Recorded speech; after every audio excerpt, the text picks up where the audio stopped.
अब हम आपको पाकिस्तान सीमा पर बर्फ के नीचे तैनात भारत की स्नाइपर ब्रिगेड से मिलवाएंगे। ये वो ब्रिगेड है जो बर्फ के नीचे घात लगाकर बैठी रहती है और समय आने पर बर्फ को चीरते हुए दुश्मन के सामने उनकी मौत बनकर खड़ी हो जाती है।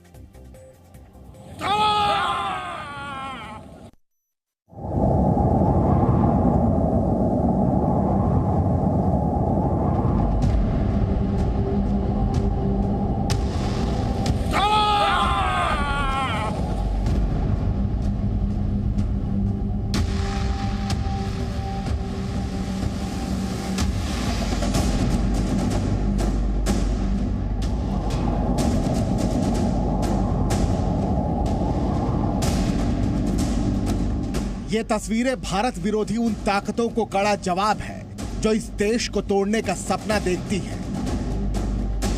भारत के पास दुनिया की चौथी सबसे बड़ी सेना है, लेकिन इस सेना के जवानों के पास वो शौर्य और साहस है जो आपको दुनिया में कहीं दिखाई नहीं देगा।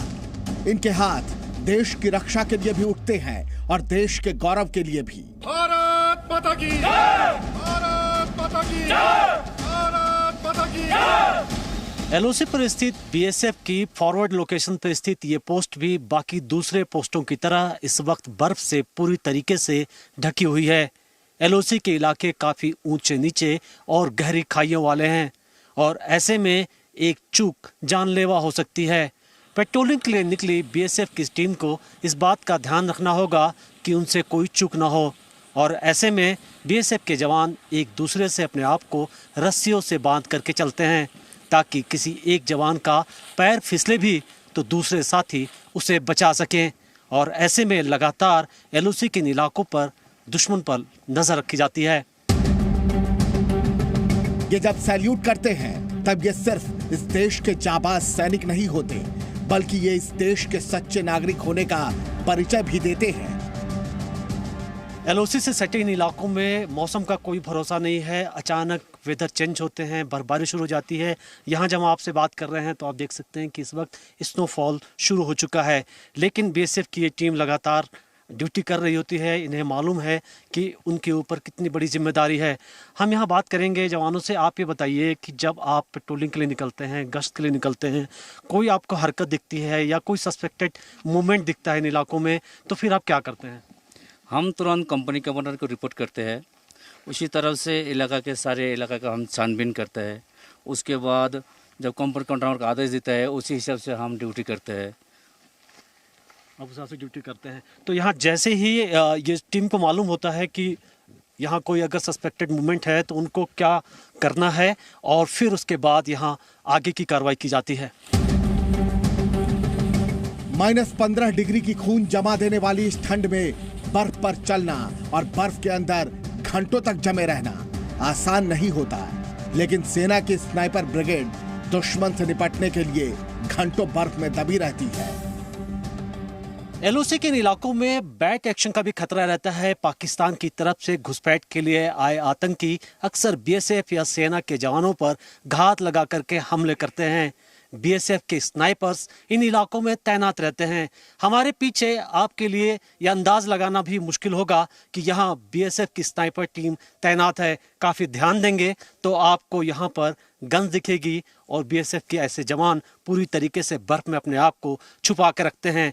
जैसे ही आतंकियों की मूवमेंट देखी जाती है, अचानक घात लगा करके ये टीम इन आतंकियों पर हमले करती है और सेकंडों में दुश्मन का काम तमाम कर देती है।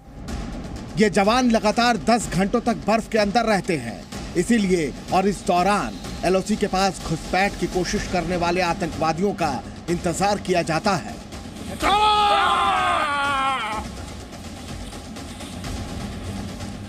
घंटों तक आप इस तरीके से बर्फ के बीच में छुपे होते हैं, बैठे होते हैं। हमें यहाँ देख करके काफ़ी ठंड लग रही है। आपको ठंड नहीं लगती क्या? सर, हमारे को इसी तरह का अच्छी प्रशिक्षण दिया जाते हैं।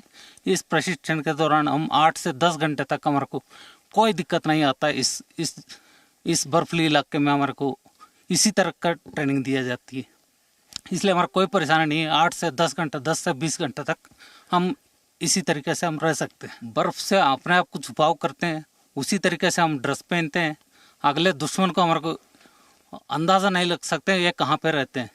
इसलिए हम अपने आप को छिपाव करने के लिए बर्फ के अंदर घुस करके अपना अम्बुश लगा करके घात लगा करके दुश्मन के ऊपर अटैक करते हैं।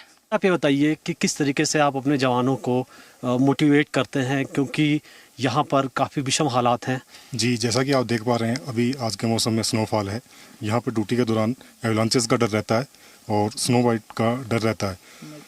यहाँ पे ड्यूटी के दौरान हम जवानों को इस प्रकार तैयार करते हैं कि उनमें हम जोश भरते हैं, उनसे हम बात करते हैं, उनको ड्यूटी के लिए तैयार करते हैं और इस प्रकार वे इस सर्द भरी ड्यूटी पर अपना जो है पूरा जोश और पूरा अपना हिम्मत दिखा पाते हैं।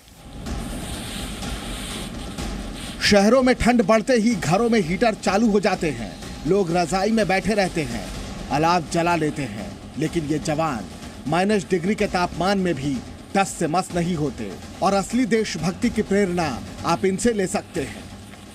नई खुफिया रिपोर्ट के मुताबिक गुरेज सेक्टर से सटे पीओके के इलाके में स्थित लॉन्चिंग पैड, जिसमें चेलाबांदी भी कैंप है, वहां पर 32 के करीब आतंकियों के मूवमेंट की जानकारी मिली है। इसमें कुछ अफगानी भी टेररिस्ट हैं और ऐसे में एलओसी के इलाकों में हर वक्त आतंकियों की तरफ से घुसपैठ करने की कोशिश की जाती है।